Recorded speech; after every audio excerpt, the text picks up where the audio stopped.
இன்னைக்கு நம்ம இட்லி, தோசை, சப்பாத்தியோடலாம் தொட்டு சாப்பிட்றதுக்கு ஒரு அருமையான சட்னி எப்படி செய்யலாம்னா இன்னைக்கு இந்த வீடியோல பார்க்க போறோம். நம்ம செய்யறது இன்னைக்கு கடலைப்பருப்பு சட்னி ரொம்ப டேஸ்டா இருக்கும். இந்த மாதிரி ஒரு முறை நீங்க ட்ரை பண்ணி பாருங்க, அவ்வளோ ஒரு டேஸ்டா இருக்கும். இதை இப்ப நம்ம எப்படி செய்யறதுன்னு பார்க்கலாம். வெல்கம் டு டுடே சமையல். அதுக்கு முதல்ல ஒரு பேன்ல 2 டீஸ்பூன் எண்ணெய் சேர்த்துக்குங்க. கூடவே 2 டேபிள் ஸ்பூன் அளவுக்கு கடலைப்பருப்பு சேர்த்துக்குங்க. இப்போ இந்த கடலைப்பருப்பு நல்ல பொன்னிறமா சிவந்து வரணும். இப்போ பாருங்க, நல்ல பொன்னிறமா சிவந்து வந்துருச்சு. அந்த எண்ணெயை நல்லா வடிகட்டிட்டு கடலைப்பருப்பு மட்டும் ஒரு பிளேட்டுக்கு மாத்தி வச்சுக்கோங்க. அடுத்ததா இதே பேன்ல எண்ணெய் இருக்கும், அதனால இப்போ இதுல நம்ம மிளகாயை வறுத்து எடுத்துக்கலாம். ஒரு 8 வரமிளகாய் சேர்க்கிறேன். கூடவே 2 காஷ்மீரி வரமிளகாய் சேர்க்கிறேன். இது காரம் இருக்காது, ஆனா கொஞ்சம் நல்ல நிறம் கொடுக்கும். அடுத்ததா ஒரு 2ல இருந்து 3 பல் அளவுக்கு பூண்டு சேர்த்துக்குங்க. நான் இன்னைக்கு பெரிய பல் பூண்டா சேர்க்கிறேன். அடுத்ததா இந்த சைஸ்ல புளி துண்டு 1 சேர்த்துக்கலாம். இப்போ இது எல்லாத்தையுமே நல்லா வறுத்துக்கலாம். நல்லா வாசனை வரும், அந்த அளவுக்கு வறுத்து எடுத்துக்கங்க. அதே சமயத்துல மிளகாய் கருகிடக்கூடாது, இல்லைன்னா காரத்தன்மை போயிடும். இப்போ பாருங்க, நல்லா வறுபட்டுடுச்சு. இதையும் அதே பிளேட்லயே மாத்தி வச்சிடலாம். இப்போ இது எல்லாமே நல்லா ஆறட்டும்.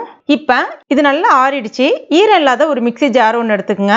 இந்த புளியை மட்டும் எடுத்து வச்சிருங்க. நம்ம ரெடி பண்ணி வச்சிருக்க இது எல்லாத்தையுமே இது கூட இப்ப சேர்த்துடலாம். சேர்த்துட்டு தண்ணிலாம் எதுவும் சேர்க்காம நல்லா கொரகொரப்பா அரைச்சு எடுத்துக்கங்க. இப்ப பாருங்க, கிட்டத்தட்ட ஒரு இட்லி பொடி மாதிரி இருக்கும். நல்ல வாசனையா சுவையாவே இருக்கும் இதுல நீங்க உப்பு போட்டு சாப்பிட்டீங்கன்னா. இப்ப இதுல நம்ம வதக்கி வச்சிருக்க அந்த புளி துண்டு, 1/2 கப் அளவுக்கு தேங்காய் துருவல் எடுத்திருக்கேன், அதையும் சேர்த்துக்கலாம். கூடவே இதற்கு தேவையான அளவுக்கு உப்பு, கொஞ்சமா தண்ணீர் அதிகமா சேர்த்து அரைக்காதீங்க. இந்த சட்னிக்கு கொஞ்சமா சேர்த்துக்குங்க. இப்ப இதை மறுபடியும் அரைச்சிக்கலாம். அரைக்கும் போது ரொம்ப நைஸா அரைச்சிடாதீங்க. இப்ப பாருங்க, இந்த மாதிரி கொஞ்சம் கொரகொரப்பா இருந்தாதான் இந்த கடலைப்பருப்பு சட்னி ரொம்ப சுவையா இருக்கும். இப்ப சுவையான கடலைப்பருப்பு சட்னி அரைச்சாச்சு. இதுக்கு ஒரு தாளிப்பு ஒண்ணு கொடுத்துடலாம். அதுக்கு ஒரு கடாயில 2 டீஸ்பூன் எண்ணெய் சேர்த்துக்குங்க.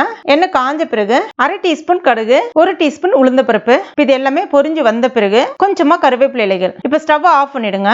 இப்ப இது மேல கொஞ்சமா பெருங்காய பொடி சேர்த்துக்குங்க. ஏன்னா இது கடலைப்பருப்பு சட்னி வாயு அந்த மாதிரி பிடிக்கும் இல்லையா, அதுக்காக கொஞ்சம் பெருங்காய பொடி சேர்க்கிறேன். நல்ல வாசனையாவும் இருக்கும், அதுக்காக தான். இப்ப இதை சட்னியில சேர்த்துடலாம். அவ்வளவுதான், சுவையான கடலைப்பருப்பு சட்னி ரொம்ப அருமையா ரெடி ஆயிடுச்சு. இது இட்லி, தோசை எல்லாத்துக்குமே ரொம்ப அருமையா இருக்கும். கண்டிப்பா நீங்க உங்க வீட்டுல ட்ரை பண்ணி பாருங்க. ட்ரை பண்ணிட்டு மறக்காம எனக்கு கமெண்ட் பண்ணுங்க. இந்த வீடியோ பிடிச்சிருந்தா லைக் பண்ணுங்க. உங்க நண்பர்கள் மற்றும் ஃபேமிலி மெம்பர்ஸ் கூட மறக்காம ஷேர் பண்ணுங்க. மேலும் இது போன்ற டேஸ்டி ரெசிபிகளுக்கு நம்ம டுடே சமையல இது வரைக்கும் நீங்க சப்ஸ்கிரைப் பண்ணாத நண்பர்களா இருந்தீங்கன்னா உடனே சப்ஸ்கிரைப் பண்ணீங்க. கூடவே மறக்காம அந்த பெல் நோட்டிபிகேஷன் சிம்பிளையும் பிரஸ் பண்ணுங்க. தேங்க்யூ.